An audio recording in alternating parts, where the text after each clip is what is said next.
Chapter 1.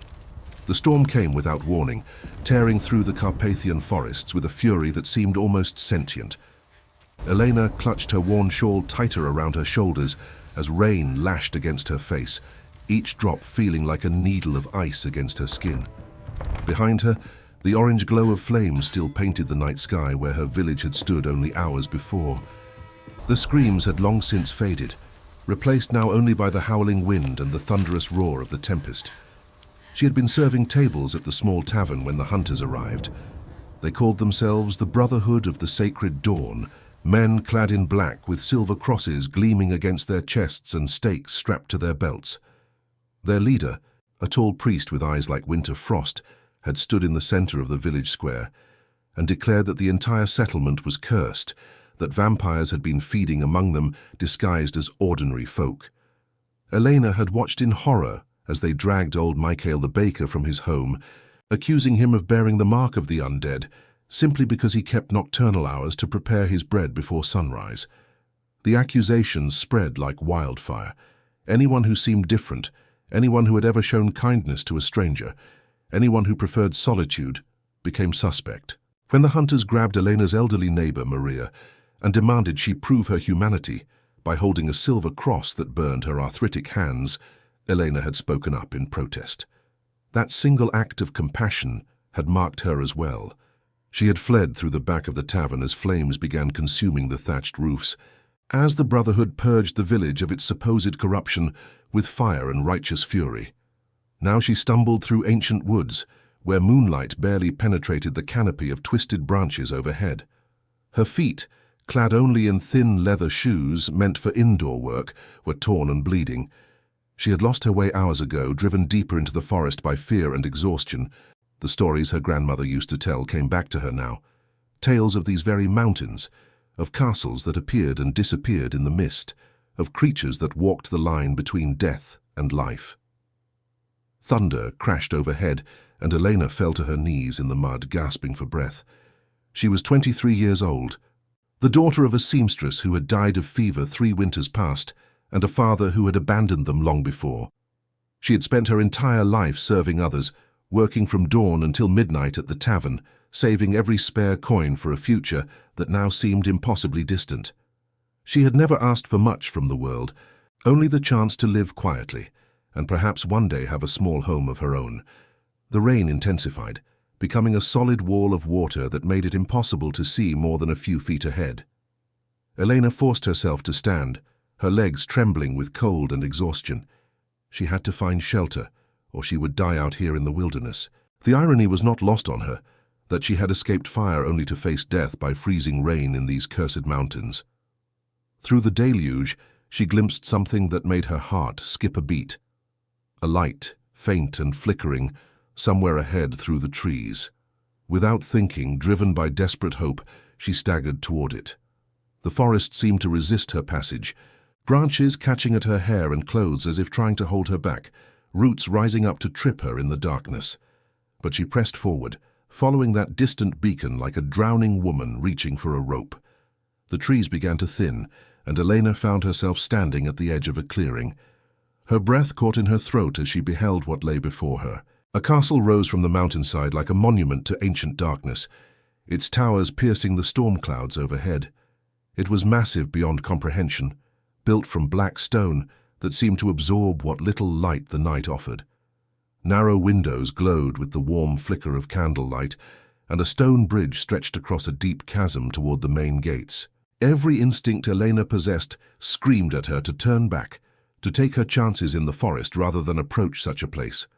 The castle radiated wrongness, a palpable sense of age and sorrow, and something far darker. This was not a place where mortals were welcome.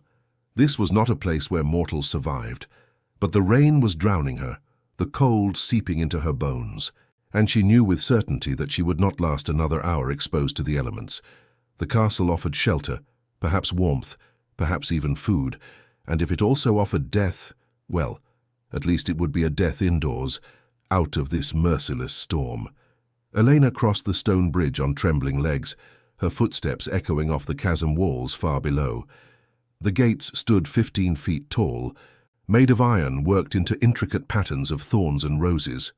They were closed but not locked. With both hands, she pushed against the heavy metal and felt them swing slowly inward with a groan that sounded almost like a warning. The courtyard beyond was empty, cobblestones slick with rain and dotted with puddles that reflected the lightning flashing overhead. Elena stepped inside, and the gate swung shut behind her with a boom that made her jump. She stood there for a moment, water streaming from her clothes, wondering if she had just sealed her own fate. The main door to the castle itself stood directly ahead, up a flight of stone steps worn smooth by centuries of use. Like the outer gates, it was ajar, as if the castle itself was inviting her inside. Elena climbed the steps slowly, each one requiring an effort of will. Her hand touched the door and it opened silently, revealing an entrance hall that took her breath away. Candles burned in iron sconces along stone walls, hung with ancient tapestries depicting scenes of battles and banquets long forgotten. A grand staircase curved upward into darkness, its carved wooden banister polished to a deep gleam. The floor was made of black marble veined with crimson, and overhead a chandelier holding hundreds of candles cast dancing shadows across everything. The warmth hit Elena like a physical thing after the brutal cold of the storm. She stepped inside and the door closed behind her with a soft click. For a long moment, she simply stood there, dripping onto the marble floor, too exhausted and overwhelmed to do anything but stare at her surroundings. The castle was silent, except for the sound of rain against windows and the occasional crack of thunder. No voices, no footsteps, no signs of life at all. It felt like a tomb, beautiful and terrible and utterly abandoned. Eleanor wrapped her arms around herself, suddenly aware of how alone she was in this vast place. She needed to find somewhere to rest, to get out of her soaked clothes before she caught her death. Moving on instinct, she began to explore, walking through corridors lined with portraits of stern-faced nobles whose painted eyes seemed to follow her passage.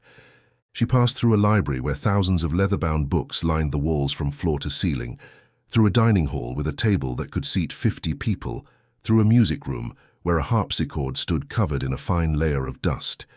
Everything was maintained yet unused, preserved but lifeless. It was as if the castle existed in a state of perpetual waiting, as if time had stopped within these walls centuries ago and never resumed its normal flow. Elena found herself climbing a narrow spiral staircase, drawn upward by she knew not what. Her legs ached with each step, but she continued, following corridors that grew progressively darker and colder the higher she ascended. Finally, she reached a heavy wooden door bound with iron straps.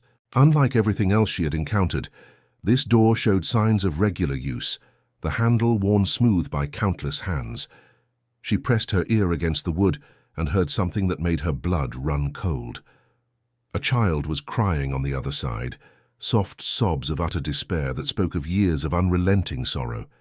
The sound pierced Elena's heart more effectively than any blade. She had always been drawn to suffering, always been unable to turn away from those in pain. It was this very quality that had gotten her marked by the hunters, and now it compelled her hand to the door latch. The door opened into a circular chamber lit by dozens of candles. The walls were covered in drawings, crude sketches made with charcoal depicting forests and villages and people. In the center of the room stood a small bed, and on that bed sat a boy who appeared to be no more than 7 or 8 years old. He had dark hair that fell to his shoulders, and skin so pale it seemed almost luminous in the candlelight. His eyes, when they lifted to meet Elena's, were a deep amber color shot through with flecks of crimson. He wore a velvet coat that would have been fine clothing a century ago, and his small hands were clenched into fists against his knees. Tears streaked his unnaturally beautiful face. For a long moment they simply stared at each other, the bedraggled woman dripping rainwater onto the stone floor, and the weeping child frozen in surprise. Then the boy spoke, his voice carrying an accent from ages past. "Who are you? How did you get inside?" Eleanor found her voice, though it came out as barely more than a whisper. "I am Eleanor. I was seeking shelter from the storm. I heard you crying. Are you hurt? Where are your parents?" The boy's expression twisted with an emotion too complex for his apparent age. Something caught between bitter amusement and profound sadness. My father is here. My mother has been dead for 300 years, and I have been crying for longer than you have been alive." The words should have sent Elena fleeing from the room, should have made her understand the danger she was in. But instead she found herself moving closer, her heart aching at the desolation in that young voice. She sat on the edge of the bed, exhaustion finally overwhelming her caution. "Why do you cry, little one?" The boy looked at her with ancient eyes trapped in a child's face. "Because I remember being human, and I can never be so again. Because I am neither alive nor dead, neither child nor man caught forever in this cursed form. Because my father loves me, but cannot bear to look at me. For I remind him of all he has lost, because I am so very, very lonely." Elena's eyes filled with tears of her own. Without thinking, moving on pure instinct, she began to sing. It was a lullaby her mother had sung to her long ago, a simple melody in the old language about stars and safety and the promise of morning. Her voice was rough with emotion and exhaustion, but she sang it through to the end. The boy's crying slowly subsided as he listened, his amber eyes growing wide with wonder. When Elena finished, he whispered something in a language she did not understand, then translated it into words she could comprehend. "No one has sung to me since my mother died. I had forgotten that such gentleness existed in the world." Elena felt consciousness beginning to slip away from her. The warmth of the room, the exhaustion of her flight, the emotional toll of everything she had endured, it all crashed down upon her at once. She tried to stand, but her legs would not support her. The boy caught her arm with surprising strength. "You are hurt and freezing. You should rest." But Elena was already falling, darkness rising up to claim her.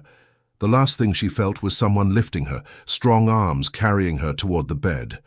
The last thing she heard was the boy's voice calling out in alarm, shouting for his father.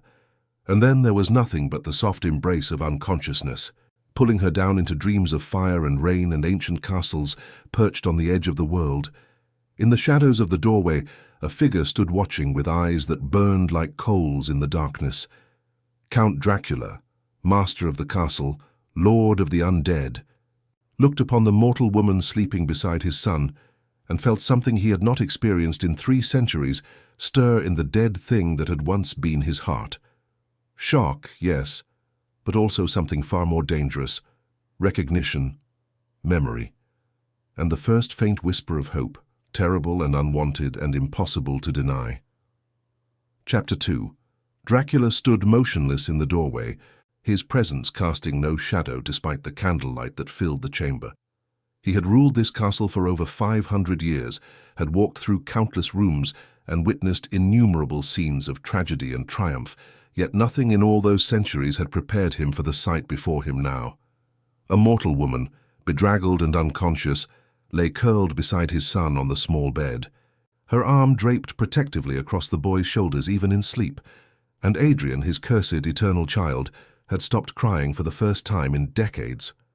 The Count's hands clenched at his sides, long fingers tipped with nails sharp as daggers. Every instinct he possessed screamed at him to remove the intruder, to drain her of blood, or cast her back into the storm from which she had emerged. She was a threat, a contamination of his carefully controlled domain. Mortals brought nothing but chaos and pain. He had learned that lesson too well, too long ago, written in the ashes of his own humanity. Yet he did not move, could not move, because something in the scene held him frozen, caught between the monster he had become and the man he had once been. Adrian stirred, his amber eyes opening to find his father standing in the shadows. The boy's expression shifted immediately from peaceful contentment to wary confusion. He moved carefully, trying not to wake Elena, and slipped from the bed to stand before Dracula with his head bowed in the posture of a supplicant awaiting judgment. "Father, I did not summon her. She came on her own, seeking shelter. She heard me and she sang to me." The boy's voice trembled slightly. "Please do not hurt her." Dracula's jaw tightened. His son had not spoken directly to him in months, their interactions reduced to strained silences and averted gazes. The pain of their shared existence had driven a wedge between them that grew wider with each passing year. Adrian was a living reminder of everything Dracula had loved and lost, a half-mortal child, born from a union that had been both his greatest joy and his ultimate damnation. The Count's wife, Maria, had been a mortal woman of extraordinary courage and compassion. She had not feared him when others fled in terror.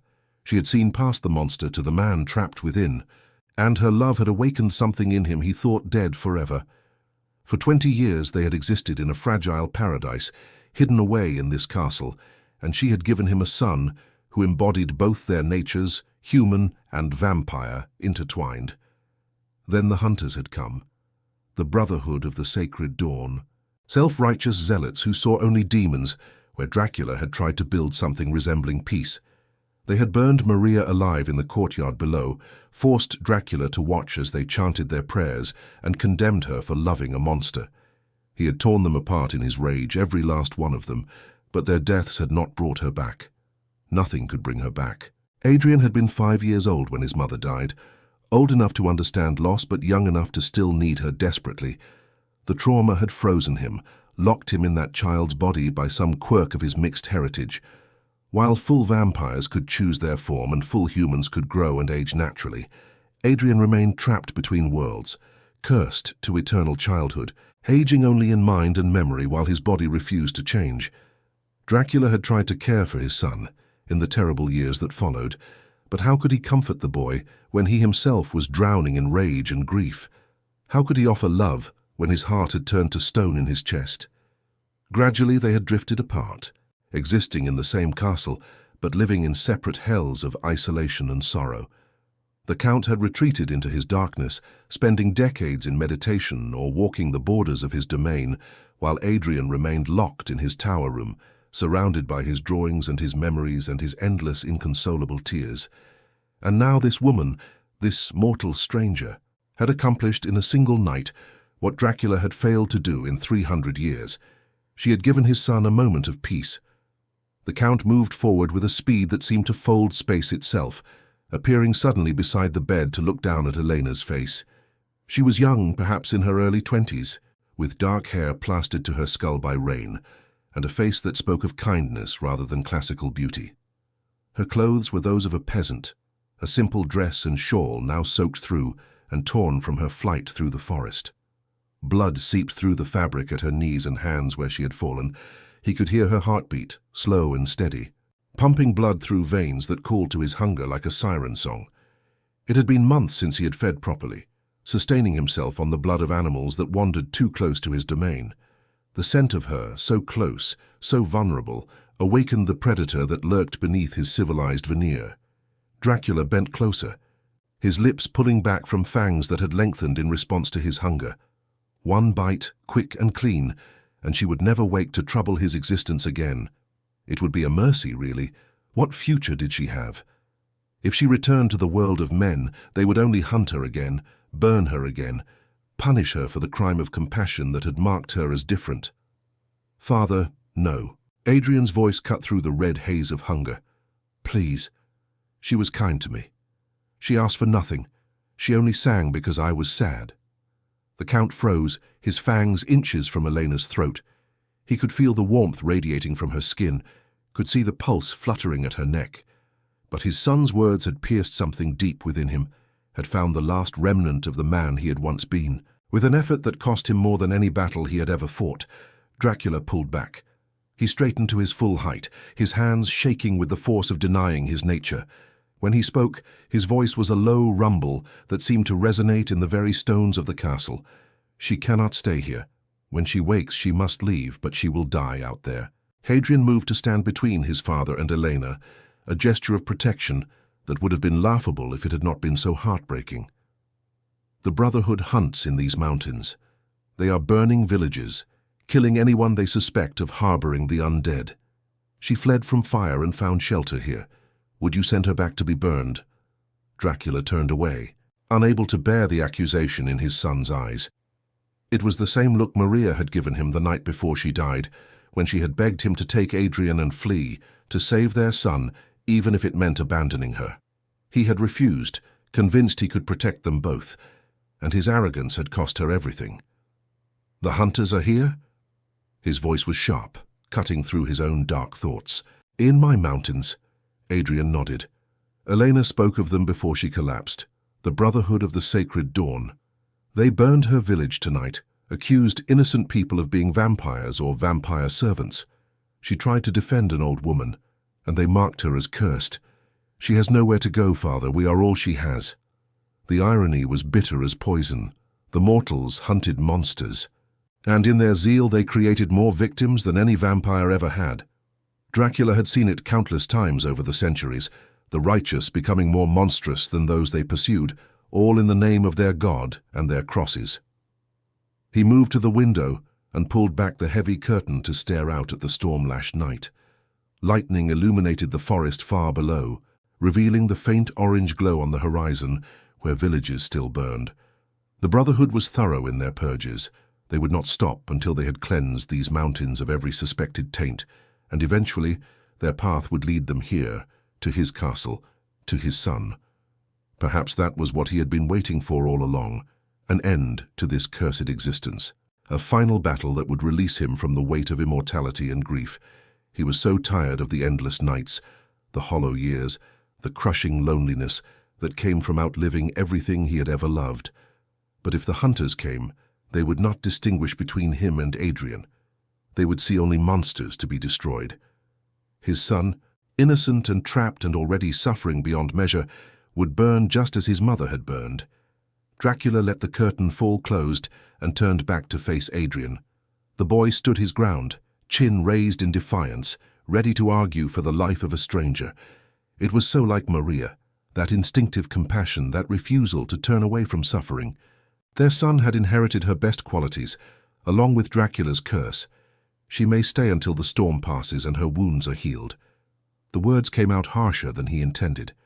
But she must remain in this room. I will not have her wandering the castle, disturbing things that should remain undisturbed. You will watch over her, Adrian. You will ensure she does not attempt to explore or escape. And when she is well enough to travel, she leaves.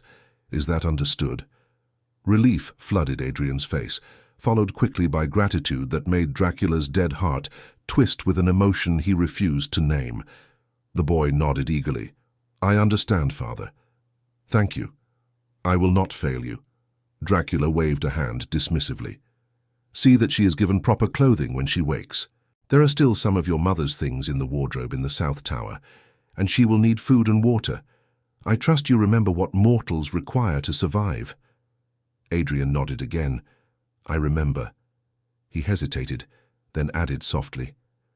Will you come back to check on her, to make sure she heals properly? The Count felt something crack inside him at the hope in his son's voice. The boy was not asking about Elena at all.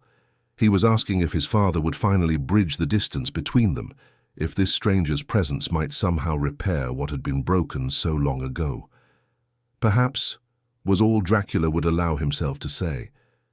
Then he turned and left the room before his resolve could weaken further, before he could do something foolish like embrace his son or admit how much the boy's tears had tormented him all these years. He walked through his castle with the restless energy of a caged predator, his footsteps silent on marble and stone. The storm raged outside, but it was nothing compared to the tempest in his mind. A mortal woman sleeping in his son's bed, the Brotherhood hunting in his mountains, Adrian speaking to him with something other than fear and resentment in his eyes. Everything was changing, the careful equilibrium he had maintained for centuries suddenly thrown into chaos by one bedraggled girl seeking shelter from the rain. He should have let her die in the forest. He should drain her now and end this before it could develop into something more dangerous. But he would not. Could not. Because for the first time in 300 years, his son had stopped crying, and that small miracle, purchased at the cost of admitting a stranger into their cursed existence, was worth any risk. Dracula descended into the depths of his castle, to the ancient crypt where he spent his days in the dreamless sleep of the undead. As he laid himself in the stone sarcophagus that served as his bed, as he felt the sun beginning to rise beyond the mountains and pull him down into darkness, his last conscious thought was of amber eyes filled with tears and a young woman's voice singing a lullaby that had not been heard in these halls for far too long. Above, in the tower room, Eleanor stirred in her sleep and murmured something unintelligible. Adrian sat beside the bed, watching over her with the fierce protectiveness of one who had been granted an unexpected treasure. Outside, the storm began to abate, and in the distance the hunters sharpened their stakes and dreamed of righteous slaughter. The castle settled into the heavy silence of dawn, ancient stones holding secrets that no sunlight could ever illuminate, while within its walls a mortal and a vampire child and an undead lord began the first steps of a dance that would end in salvation or damnation, or perhaps some terrible combination of both. Chapter 3. Elena woke to softness beneath her and warmth surrounding her, sensations so foreign after her desperate flight through the storm that for a moment she thought she had died and passed into some unexpected afterlife. But then pain asserted itself, a dull throbbing in her knees and palms, and she knew with certainty that the dead felt nothing. She opened her eyes slowly, blinking against candlelight that seemed impossibly bright after the darkness of unconsciousness. The circular chamber came into focus gradually, stone walls covered in childish drawings, candles burning in iron sconces, and sitting in a chair beside the bed, watching her with those unsettling amber eyes, the pale boy she had found crying in the night. "You are awake." His voice held relief and something else, something that sounded almost like fear. I was beginning to worry. "You have slept for nearly a full day." Elena tried to sit up and immediately regretted it. Every muscle in her body screamed in protest, stiff and sore from her ordeal. The boy moved quickly, helping her ease into a sitting position with a strength that seemed impossible for his small frame. She looked down at herself and realized with a start that someone had changed her clothes. Gone was her ruined dress, replaced by a nightgown of fine white linen that must have been worth more than everything she had ever owned. "Who?" she began, then stopped, her throat too dry to continue. The boy reached for a pitcher on a small table beside the bed and poured water into a silver cup. He handed it to her and she drank gratefully, the cool liquid soothing her parched throat. When she had emptied the cup, he refilled it without being asked, his movements careful and practiced. "I changed your clothing." His pale cheeks colored slightly, an oddly human gesture. "Your dress was soaked and torn. I found this in my mother's old wardrobe. She was mortal, like you, though much taller. I hope it fits well enough." Elena looked at the nightgown with new understanding. It had belonged to a dead woman, to the mother this strange boy claimed had been gone for 300 years. The fabric was old, but perfectly preserved, smelling faintly of lavender and something else she could not identify, something that made her think of autumn evenings and distant music. "Thank you," she managed, her voice still rough. "You have been very kind to me. I do not even know your name." "Adrian." The boy's expression turned solemn. "I am called Adrian, and you are Elena. You told me last night, before you collapsed." Memory returned in fragments. The storm, the castle, the crying child, the lullaby she had sung. And then nothing, a void where consciousness should have been. She looked around the chamber more carefully now, noting details she had missed in her exhausted state the night before. The drawings on the walls were not merely childish scribbles, but careful studies, landscapes and portraits rendered with surprising skill. Some depicted forests and villages that looked similar to the one she had fled. Others showed people in old-fashioned clothing, nobles and peasants frozen in moments of daily life. And scattered among them were images of a woman with kind eyes and long dark hair, drawn over and over as if the artist was desperately trying to preserve every detail of her face. "Your mother?" Eleanor gestured to the drawings. Adrian nodded, his eyes growing distant. "I draw her so I will not forget. But it has been so long. Sometimes I wonder if I am drawing her as she truly was, or as I wish to remember her. Memory is a treacherous thing when you have too much of it." Elena felt her heart constrict at the sorrow in his voice. She reached out instinctively and touched his hand. It was cold, far colder than any living child should be, but she did not pull away. "I am sorry for your loss. No child should have to grow up without a mother." Adrian's fingers tightened around hers. "I did not grow up at all. That is the problem." His amber eyes met hers, and she saw centuries of pain looking back at her from a face that should have known only a handful of years. "I was 5 when she died. I am 305 now, but my body remains as it was, trapped in childhood, while my mind ages without mercy. Do you understand what I am telling you, Elena? Do you understand what I am?" She should have been terrified. Every instinct of survival should have driven her from the bed, should have sent her fleeing from this chamber and this castle, and this impossible boy, who spoke of centuries as if they were mere years. But Elena had learned long ago that the truly monstrous rarely wore the faces of monsters. The hunters who had burned her village had been human, righteous men doing what they believed was holy work. And this child, whatever he was, had shown her more kindness in one night than her own people had offered in a lifetime. "You are lonely," she said simply. "You are in pain. You have lost something precious, and you do not know how to heal. I understand that, Adrian, I understand it very well." Tears welled in the boy's eyes, spilling down his pale cheeks. He made no move to wipe them away, as if he had grown so accustomed to crying that it had become as natural as breathing. "You are not afraid of me?" Eleanor shook her head. "Should I be? Have you given me any reason to fear you? You cared for me when I was helpless. You clothed me and gave me water and watched over me while I slept. Those are not the actions of something to be feared." "My father would disagree." Adrian's voice dropped to a whisper. "He says mortals and our kind can never truly coexist. He says your people will always see us as monsters, and perhaps he is right. They killed my mother because she loved him. They would kill you too if they knew you had shown me kindness, your father." Eleanor felt a chill despite the warmth of the room. "Where is he now?" Adrian gestured vaguely downward. "In the crypts, sleeping. He cannot bear the sun. It would destroy him instantly. But when night falls, he will rise again. He wanted to send you away immediately, but I convinced him to let you stay until you healed. He is not as cruel as he believes himself to be. He is only broken, like me." Before Elena could respond, her stomach chose that moment to growl loudly, a very human reminder that she had not eaten since the previous day's midday meal. Adrian's expression brightened slightly, grateful perhaps for a problem he could actually solve. "You must be hungry. I brought food from the kitchens earlier. It is simple fare, but it should sustain you." He rose and moved to a small table Elena had not noticed before, returning with a tray laden with bread, cheese, cold meat, and fruit. The sight of it made her mouth water. She had not realized how ravenous she was until the food was before her. Adrian watched with obvious satisfaction as she ate, his own expression wistful. "Do you miss it?" Eleanor asked between bites. "Eating, I mean. Human food, every day." Adrian's smile was tinged with sadness. "I can consume it if I wish, but it provides no nourishment. My body requires blood now, though I need far less than a full vampire. My human side allows me to sustain myself on animal blood, for which I am grateful. I could not bear to hunt humans as my father once did." "Once did?"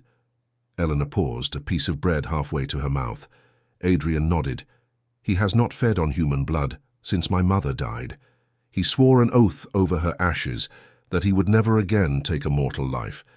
It is his way of honoring her memory, though I think it also his way of punishing himself. He grows weaker each year, sustaining himself on deer and wolves. Sometimes I wonder if he hopes to simply fade away, to let starvation accomplish what no hunter's stake has managed." The portrait being painted was far different from the monster Eleanor had expected. A vampire lord who mourned his mortal wife, who had sworn off human blood, who avoided his own son because the sight of the boy caused too much pain. A creature trapped not by curse, but by grief, slowly destroying himself through self-imposed deprivation. "May I ask you something?" Eleanor set down her food, her appetite suddenly diminished. "Why did you let me stay? Your father wanted me gone. You could have let him send me away or worse. Why did you defend me?" Adrian was quiet for a long moment, his gaze distant. "Because when you sang to me last night, I felt something I had not felt in 3 centuries. Peace." For just a few moments, the weight of all those years lifted, and I was simply a child being comforted by a kind woman. It was the greatest gift anyone has given me since my mother died. How could I not try to protect you in return? Tears pricked Elena's eyes. She reached out and pulled Adrian into an embrace, feeling him stiffen in surprise before slowly relaxing against her. He was so small, so fragile despite his supernatural nature. She could feel his shoulders shaking as he began to cry again, but these tears seemed different from the ones she had heard the night before. These were tears of relief, of release, of finally having someone who would hold him while he wept. They remained that way for a long time, mortal and half vampire, finding comfort in each other's presence. Outside the window, the sun began its slow descent toward the western mountains, painting the sky in shades of amber and crimson. The storm had passed, leaving the world washed clean and gleaming. Eventually, Adrian pulled back, wiping his eyes with the back of his hand. "I should show you the rest of the castle before my father wakes. There are things you should know, places you should avoid. If you are to stay here even for a few days, you must understand the rules." Elena nodded, though a part of her wondered if she was making a terrible mistake.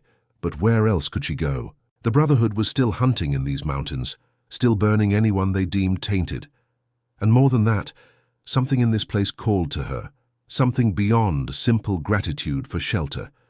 Perhaps it was the loneliness she sensed in both father and son, a loneliness that echoed her own.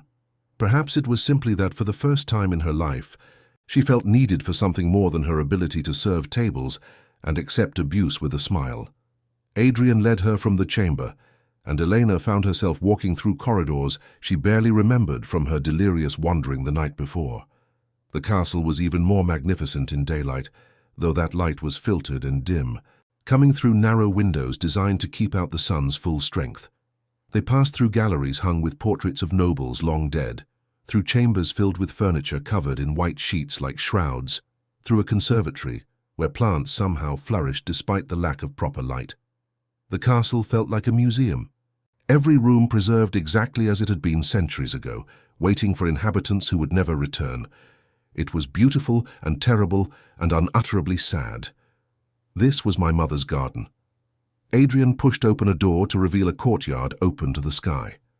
Raised beds held herbs and flowers, though they grew wild now, untended for centuries. She loved to sit here in the evenings and watch the stars. My father has kept it exactly as she left it. He comes here sometimes when he thinks no one is watching. I have seen him stand among the rosemary and lavender, touching the plants as if they might somehow bring her back. Elena walked among the overgrown beds, breathing in the mingled scents of thyme and sage and roses gone wild. She could imagine a woman here, tending these plants with gentle hands, perhaps singing while she worked. A mortal woman who had loved a monster and paid for that love with her life. They burned her here, didn't they? Eleanor's voice was barely a whisper. In this courtyard. Adrian nodded, unable to speak. Elena knelt and placed her hand against the stone paving, feeling the warmth retained from the day's sun. How many lives had been destroyed by zealots convinced of their righteousness? How much love had been sacrificed on the altar of blind faith? Her own village had burned only yesterday, innocent people condemned for imagined sins. And 3 centuries before, in this very spot, another innocent had died for the crime of compassion. "I am sorry," Elena said, though she did not know if she was speaking to Adrian, to the ghost of his mother, or to every victim of every hunt that had ever been conducted in the name of purity. "I am so very sorry." Above them, the sun touched the western peaks and began to sink below the horizon. Shadows lengthened across the courtyard, creeping toward the spot where they stood. And far below, in the ancient crypts carved from living rock, something stirred in the darkness. The master of the castle was waking, and with him came the night and all its attendant dangers and possibilities. Adrian took Elena's hand. "We should go inside now. When my father rises, it would be better if he found us in my chamber, rather than wandering the halls. He is not himself in the first moments after waking. The hunger is always strongest then." Elena let herself be led back inside, but she cast one last look at the overgrown garden as the door closed behind them. Something had been planted here long ago, something beyond mere herbs and flowers. Seeds of love and loss and longing had taken root in this place, and Elena could feel them stirring now, pushing upward toward an uncertain light, drawn by forces beyond anyone's control or understanding. The dance had begun, though none of them yet knew the steps. And the music playing was the oldest song in creation, the melody of hope struggling against despair, of life defying death, of love daring to bloom even in the deepest darkness. Chapter 4. Night fell over the Carpathian Mountains like a curtain of black velvet, and with it came the stirring of things that shunned the light. In the depths of Castle Dracula, in a crypt where no sun had touched stone in 500 years, the Count opened his eyes to darkness that was somehow darker than the tomb surrounding him. For a moment he simply lay in his sarcophagus, listening to the silence of his domain, reorienting himself to consciousness after the obliteration of daylight sleep. Then memory returned. The mortal woman. His son's tears finally ceased. The dangerous decision to let her remain even temporarily under his roof. Dracula sat up with a fluid motion that defied the stiffness of death, his body responding instantly to his will despite having been motionless for hours. The hunger gnawed at him, as it always did upon waking, a hollow, aching void that demanded to be filled. But he had grown accustomed to ignoring such demands. Pain was an old companion, almost comforting in its familiarity. He rose from the sarcophagus and moved through the crypt with the certainty of one who knew every stone by heart. Past the tombs of ancestors whose names he barely remembered, past the vault where Maria's ashes rested in an urn of silver and jade, past chambers filled with treasures plundered from kingdoms that had long since crumbled to dust. The wealth meant nothing to him now. Gold could not buy back the dead. Jewels could not fill the emptiness of immortal nights. Dracula ascended the spiral stairs that led from the crypts to the main levels of the castle, his footsteps making no sound on ancient stone. As he climbed, he became aware of voices drifting down from above. Two voices, one the familiar cadence of his son, the other belonging to the woman. They were speaking in the great library, and despite himself, Dracula found his steps slowing as he approached, drawn by curiosity he had not felt in decades. He paused in the shadowed archway of the library entrance, concealing himself in darkness while he observed. Adrian sat in one of the leather chairs by the fireplace, a massive book open across his lap. Eleanor occupied the chair opposite, leaning forward with obvious interest as the boy read aloud from the ancient text. Firelight danced across both their faces, painting them in warm amber tones that made them seem almost like a portrait from some gentler age. And so the scholar Vesalius wrote that compassion is not weakness, but the highest form of strength, for it requires us to feel another's pain as our own, while still maintaining the will to act. Adrian's young voice carried clearly through the library. To choose mercy when vengeance would be easier, to offer forgiveness when hatred would be simpler, these are the acts that define our humanity. Elena listened with an expression of rapt attention. "Do you believe that?" she asked when Adrian paused. "That compassion is strength rather than weakness." Adrian closed the book slowly, his fingers tracing the embossed leather cover. "I want to believe it. My mother believed it absolutely. She showed my father compassion when the entire world had shown him only fear and hatred. She looked at a monster and saw a man, and for 20 years, because of her love, he was a man again. He remembered what it meant to be gentle, to be kind, to care for something beyond his own dark desires." The boy's voice caught slightly. "But when she died, all that died with her. My father returned to what he had been, perhaps even worse than before. Not cruel exactly, but empty. A hollow thing going through the motions of existence without purpose or joy. If compassion is truly strength, then what does that make the absence of it? What is a life lived without caring, without connection?" Eleanor was quiet for a moment, her expression thoughtful. "I think," she said carefully, "that your father has not lost his capacity for compassion. I think he has only buried it very deep, because it hurts too much to feel. Grief can make us numb, can make us build walls around our hearts so high that nothing can reach us. But those walls also trap us inside our own pain." She leaned back in her chair, staring into the fire. "When my mother died, I wanted to stop feeling everything. I wanted to become cold and hard so that nothing could ever hurt me again. But pain is part of being alive, truly alive. If we close ourselves off to suffering, we also close ourselves off to joy, to love, to all the things that make existence bearable. Your father is not empty, Adrian. He is drowning in feelings he cannot express, and he mistakes that drowning for emptiness." From his concealed position, Dracula felt something twist inside his chest. The woman spoke with the voice of someone who had walked through fire and emerged changed but not destroyed. She had lost, had suffered, yet somehow retained the ability to see clearly, to understand truths that he had spent centuries denying. Adrian looked at Eleanor with something approaching wonder. "You speak as my mother would have spoken. She always said that my father felt things more deeply than any mortal, that his emotions were vast and terrible, precisely because he had lived so long. Every joy was magnified by the weight of remembered sorrows. Every loss cut deeper because he had endured so many before." Elena smiled sadly. "Then perhaps what he needs is not to feel less, but to learn how to carry what he feels without being crushed by it. That is the hardest lesson of all, I think.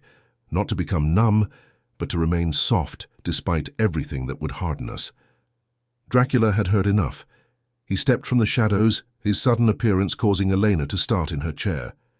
Adrian merely looked up, unsurprised, as if he had known his father was there all along.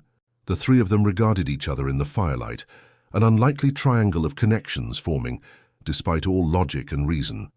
"Philosophical discussions in my library," the Count said, his voice a low rumble that seemed to resonate in the very air.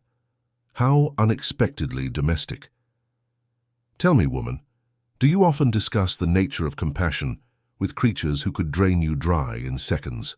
Helena met his gaze without flinching, though he could hear her heart rate increase, could smell the fear sweat beginning to form on her skin. She was afraid, but she did not run. That alone marked her as unusual. "Father," Adrian began, but Elena raised a hand to silence him. "Your son was reading to me from your collection," she said steadily. "The books here are remarkable. I have never seen their like, even in the monastery library near my village.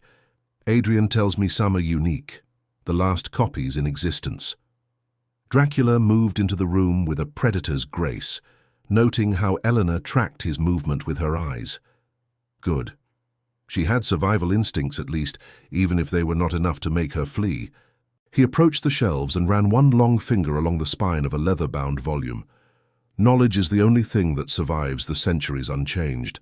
Empires crumble, bloodlines end, even mountains wear away to dust given enough time.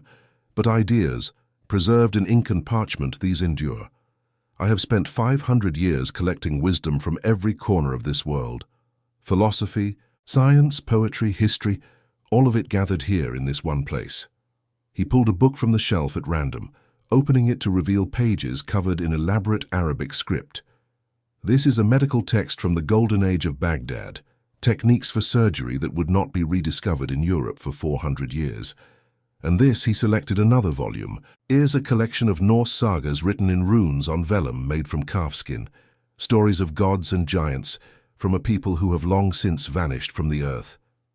Dracula returned the books to their places and turned to face Elena fully. Knowledge without purpose is meaningless. These books have no value if they are never read, never contemplated, never used to enlighten or challenge. For 3 centuries they have sat here gathering dust, while my son and I exist in separate silences. And now you come, disrupting that silence, asking questions that I have not allowed myself to consider in longer than you have been alive. Elena stood, drawing herself up to her full height, which brought her to approximately his shoulder. "I did not ask to come here.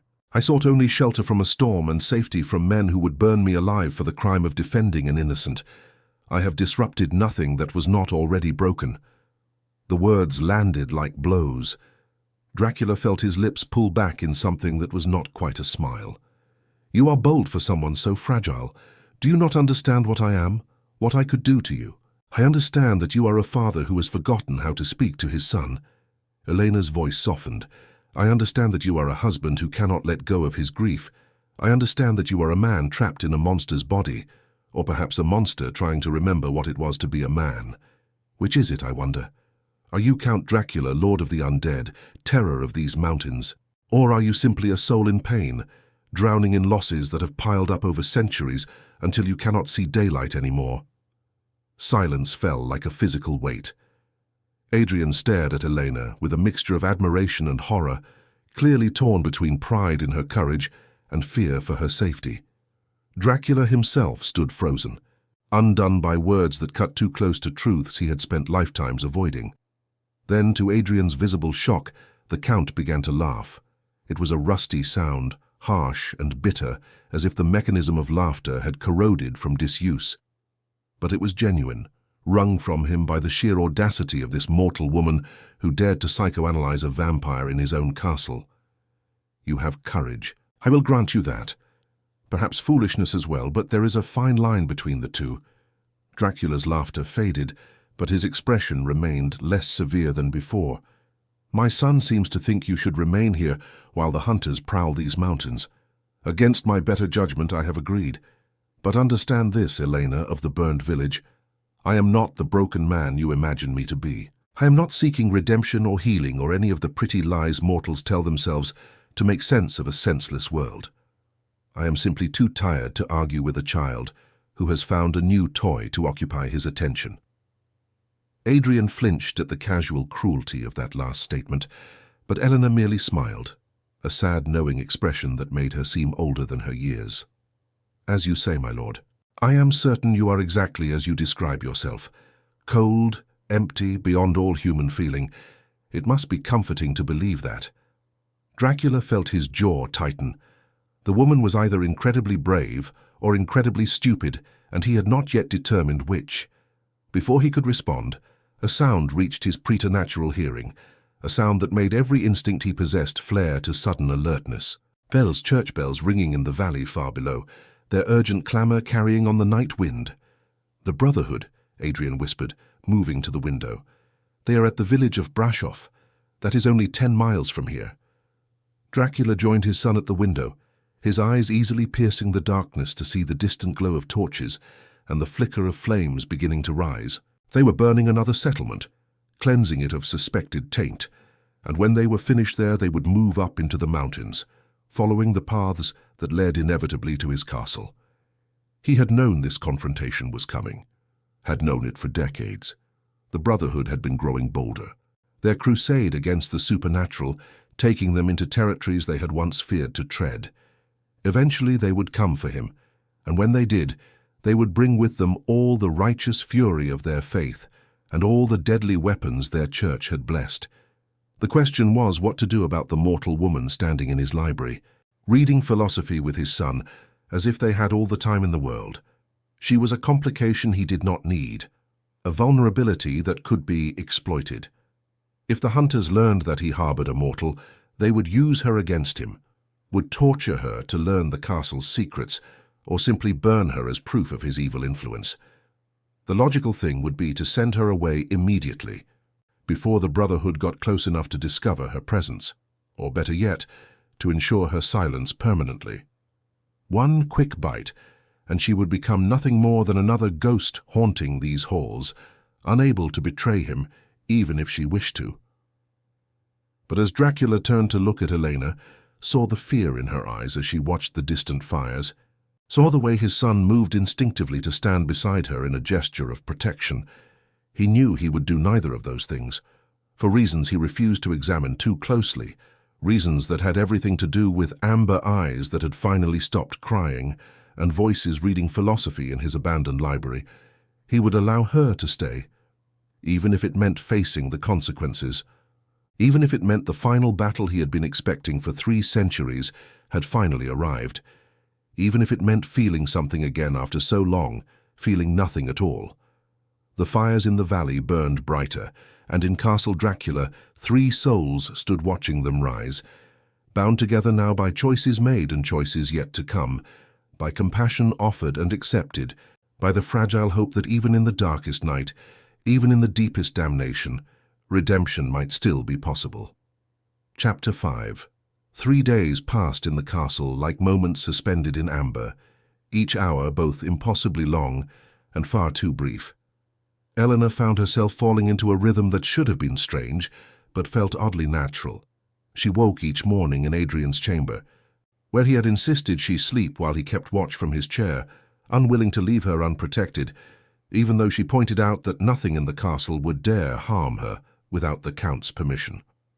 She spent her days exploring the vast halls under Adrian's careful guidance, learning the history contained in every tapestry and portrait, every relic and heirloom that spoke of ages long past. And each night, when darkness fell and Dracula rose from his crypt, the 3 of them would gather in the library. Sometimes Adrian would read aloud while his father sat in brooding silence, and Elena listened with rapt attention. Sometimes they would simply sit by the fire speaking of philosophy or history or nothing at all, gradually learning the contours of each other's thoughts. The Count remained distant, his participation in these gatherings minimal, but he came nonetheless, drawn by something he would not name or acknowledge. Eleanor watched him carefully during these evenings, noting the small tells that betrayed his interest, despite his carefully maintained facade of indifference. The way his eyes would track to Adrian whenever the boy spoke of his mother, the slight tightening of his jaw when Elena mentioned the hunters, the unconscious movement of his hand toward the empty chair that must have once held Maria. He was not the hollow creature he claimed to be. He was a man drowning in feelings he had forbidden himself to experience, convinced that to open himself to love again would only invite more devastating loss. On the third night, Elena made a decision.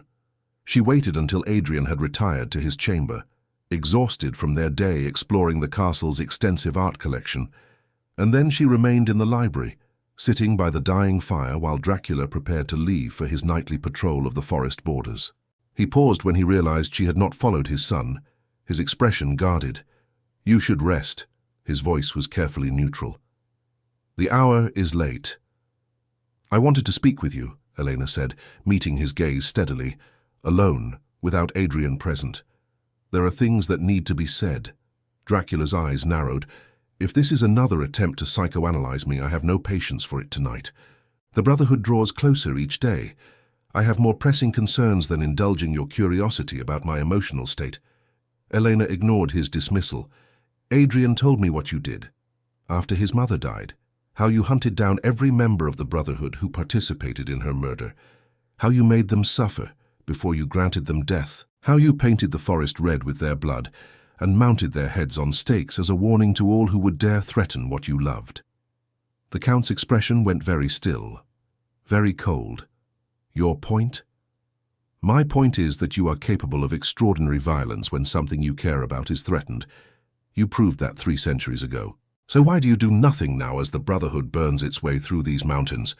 Why do you hide in your castle and pretend not to care that innocent people are dying in the valleys below?"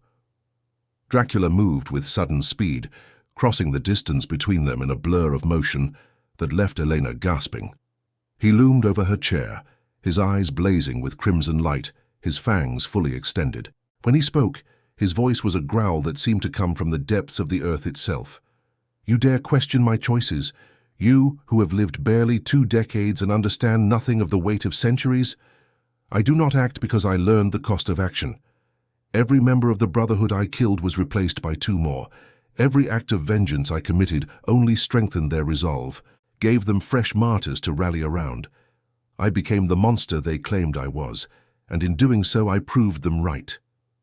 He turned away abruptly, moving to the fireplace to stare into the embers. "I could descend upon the Brotherhood now and slaughter them to the last man. I could paint the villages red as I did before. But what would it accomplish? More hunters would come, an endless tide of righteous fools convinced they are doing holy work. And my son would watch me become the very thing his mother died trying to redeem. Is that what you think I should do?" Elena stood, refusing to be cowed despite her racing heart. "I think you should stop pretending you have no power to affect what happens beyond these walls. I think you should acknowledge that your inaction is itself a choice, and that choice has consequences. People are dying, Dracula, innocent people who have done nothing to deserve the fires and the stakes and the terror, and you sit in your castle reading philosophy and telling yourself that you are above such petty mortal concerns." The Count whirled to face her, and for a moment Elena truly thought she had pushed too far. She could see the predator in him fully now, the apex hunter who had ruled these mountains for half a millennium. But beneath the rage, she also saw something else. Pain, guilt, the terrible knowledge of his own limitations despite his vast power. "What would you have me do?" His voice dropped to a near whisper. "Tell me, Elena of the burned village, you who has seen the Brotherhood's work firsthand, what would you have me do?" She had not expected the question, had not expected him to actually ask for her opinion, but she had been thinking about this for 3 days, turning it over in her mind as she explored the castle and learned its secrets. Now she spoke the truth that had crystallized in her thoughts. I would have you remember that you are not alone. You have a son who loves you despite everything, who wants desperately to bridge the distance between you. You have knowledge gathered over centuries that could be used to help, rather than simply preserved in dusty volumes. You have power that could protect the innocent, rather than simply punish the guilty. And now, for reasons neither of us fully understands, you have me. A mortal woman who knows what it is to lose everything, who understands that sometimes survival requires accepting help from unexpected sources. Elena moved closer to him, close enough to feel the unnatural cold that radiated from his body. Your wife showed you compassion when you needed it most. She looked past the monster to see the man. Perhaps it is time you did the same for others. Not through violence, not through vengeance, but through choosing to care again, despite the risk of loss. That is true strength, Dracula. Not the ability to destroy, but the courage to protect, even when protection might fail. For a long moment he simply stared at her, his crimson eyes searching her face as if trying to decipher some complex cipher. Then slowly the red faded from his gaze, replaced by the ancient amber she had first seen. His fangs retracted. When he spoke again, his voice carried a weariness that seemed to encompass eons. You speak of things you do not understand. Compassion is a luxury mortals can afford because you know your time is limited. You can spend your brief years caring about others because the pain of loss will end when you do. But I am eternal. Every connection I make is another wound that will never heal, another name to add to the endless list of those I have watched die. Maria was my proof that love between mortal and immortal can only end in agony. Why would I willingly subject myself to that again? Because the alternative is this. Eleanor gestured around the library, at the beautiful emptiness of the castle. Centuries of isolation and numbness and slow decay. You are not living, Dracula. You are merely existing, going through the motions of immortality without purpose or meaning. Is that really preferable to the risk of caring? Is safety purchased at the cost of everything that makes existence worthwhile, truly safety at all? Before he could respond, a sound shattered the quiet of the night. The great bells in the castle's tower began to toll, a deep, resonant clanging that Elena had never heard before. Dracula's head snapped up, his expression shifting instantly to one of alert intensity. The warning bells. He moved to the window with supernatural speed. Someone approaches the castle, someone who triggered the ancient wards I set along the mountain paths. Adrian appeared in the library doorway, his face pale with fear. Father, the Brotherhood. They have found us. Dracula's hands clenched into fists. How many? Adrian closed his eyes, and Elena realized he was using some sense she did not possess, reaching out to feel the intruders on the mountain. 20 men, perhaps more. They carry torches and holy water. They have a priest with them, one whose faith burns bright enough that I can feel it from here, even through the wards. They will reach the gates within the hour. The Count turned to Eleanor, and she saw the decision forming in his eyes even before he spoke. You must hide. There is a passage that leads from the crypts down into the mountain itself, tunnels that open miles from here. Adrian will guide you. When the Brotherhood is dealt with, you can return, or you can continue into the lowlands and make your way to safety. Eleanor shook her head. I am not leaving. These men burned my village. They hunted me through the forest. I will not hide from them again. You will hide because I command it. Dracula's voice brooked no argument. This is not your fight. You are mortal, vulnerable. If the Brotherhood finds you here, they will torture you for information before they burn you. I will not have another innocent die in my courtyard. The reference to his wife hung in the air between them. Eleanor understood what he was really saying, what he truly feared. He was trying to protect her, to spare himself the pain of watching another mortal woman die because of him. It would have been touching if it were not also infuriating. She is right to want to stay. Adrian's voice cut through the tension. The Brotherhood will not be satisfied with simply searching the castle. They will burn it to the foundation if they believe vampires dwell here. We need every advantage we can muster, and Elena knows their tactics. She has seen how they operate, how they think. That knowledge could be valuable. Dracula looked between his son and Elena, and she could see the war raging behind his eyes. The instinct to protect warring with the pragmatic understanding that Adrian was right. Finally, with obvious reluctance, he nodded. Very well. But you will remain in the crypts away from the fighting. If I call for you, you will come. If I do not, you will stay hidden until dawn when they are forced to withdraw. Understood? Elena agreed, though she had no intention of cowering in the crypts if the battle went poorly. She had not survived the hunters once, only to let others fight her battles now. But there was no point in arguing further. The Count was already moving, issuing orders to Adrian in a language she did not recognize, planning their defense with the efficiency of someone who had weathered countless sieges over the centuries. As they descended into the depths of the castle, Elena found herself wondering if this was how it would end. 3 days of unexpected companionship and fragile connection, destroyed by zealots who saw only demons, where damaged souls struggled towards something resembling redemption. But perhaps that was how all great stories ended, not with triumph, but with tragedy, not with salvation, but with sacrifice.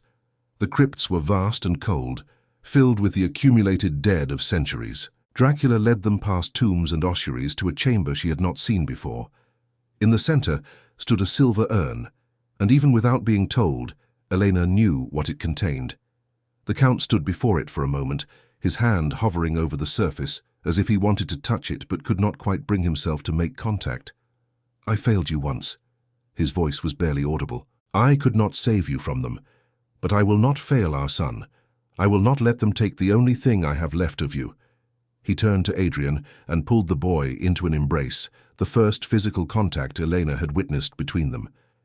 Adrian went rigid with shock, then slowly, hesitantly wrapped his arms around his father.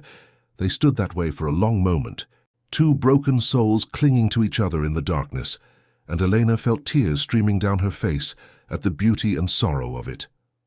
Then Dracula released his son and stepped back, his expression hardening into the mask of the warrior he must have been in life. Stay with Elena, keep her safe. If I fall, take her through the tunnels and do not stop until you reach the lowlands. Promise me this, Adrian. Father, no. Adrian's voice broke. I will not leave you to face them alone. You will do as I command. Dracula's tone left no room for argument. You are my son.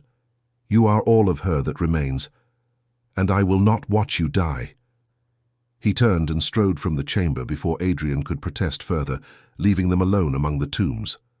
The boy sank down against the wall, his face buried in his hands, and Elena sat beside him, offering what comfort she could as the sound of the warning bells continued to toll overhead. Above them, in the great hall of the castle, Dracula stood alone before the massive iron-bound doors. He could hear the Brotherhood approaching, could smell the acrid stench of their torches and the metallic tang of their blessed silver. They were coming with fire and faith to cleanse his home of its darkness, to destroy everything he had built, over 5 centuries of immortal existence. But they did not understand what they faced. They thought him a simple monster, a demon to be exorcised with prayer and holy water. They did not know that he was a father defending his child, a widower protecting the memory of his beloved, a man who had already lost everything that mattered and would let nothing take what little remained. The doors burst open under the impact of a battering ram. 20 men in black poured into the hall, crosses raised, stakes gleaming in the torchlight.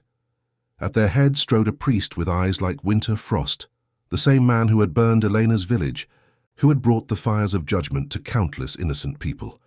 Welcome to my home, Dracula's voice echoed through the hall, cold and terrible. I am afraid I must insist you wipe your feet. Blood is so difficult to clean from marble. The priest raised his cross higher. Demon, you are judged and found wanting. In the name of the Father and the Son and the Holy Spirit, I cast you out.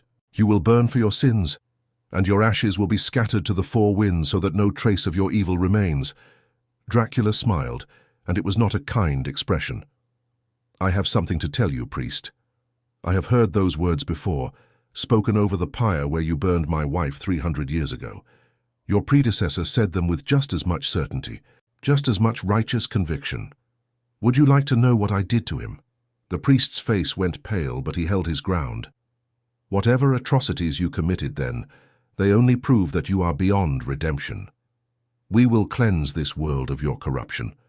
Dracula's smile widened, showing fangs that gleamed like daggers in the torchlight. "Then come, holy men, come and try your cleansing. But know this before you begin. You are not facing a simple monster tonight.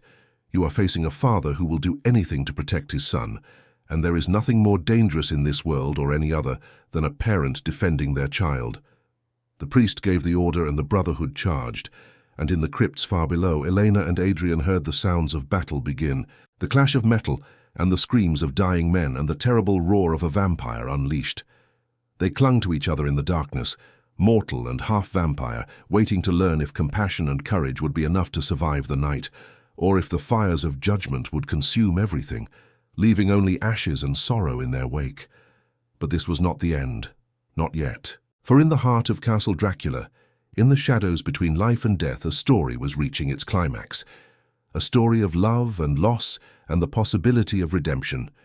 A story that would be remembered long after the last hunter fell and the last torch guttered out. A story that proved in the end that even the damned might find salvation, if only they had the courage to reach for it. The battle raged through the night, and when dawn finally came, breaking over the eastern mountains like a promise or a threat, the world would be changed forever, for good or ill, for salvation or damnation. The choice had been made, and the dice had been cast. And all that remained was to see where they would fall and what would rise from the ashes when the fires finally died.